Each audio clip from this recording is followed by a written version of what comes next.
Another thing I made today is some Semolina cheese bread. Don't be sneaking off I don't want to steal your spotlight. This is something I've made several times before since you're standing right here. You probably have had this. Did Vicky bring this in for you? She's brought in a lot of breads to work. Give that a shot. This is 1 part semolina flour, 2 parts all-purpose flour, and then it has Parmesan cheese, mozzarella cheese, and cave-aged Gruyere cheese in it as well. And it's pretty much equal parts cheese to the flour. What do you think?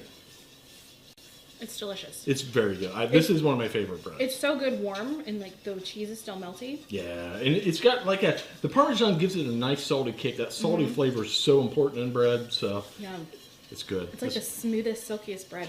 Ah, there we go. Come here. Give us a shot, Amber. You probably haven't had this. I think you'll love it. I'm very sure I have not had this. That's good stuff. I brought it into work one day, but I'm not sure if you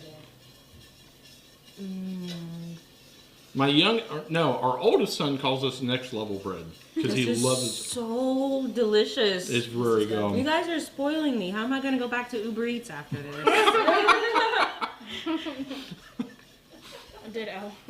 This bread, it takes a lot of kneading because what I do is I make the dough and then I hand knead in all the cheese. And there's as much cheese as there is dough, so it takes forever to work it all in.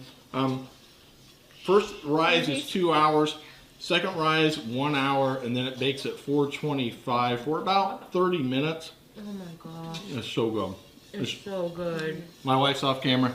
Oh, yes. Not yet, I'm not.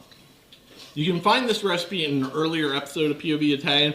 Just go to YouTube, search POV Italian Semolina bread, and you'll find this recipe. Not that hard to make. Semolina flour can sometimes be a little difficult to find, but to check your Italian specialty grocer, I'm sure you can find it.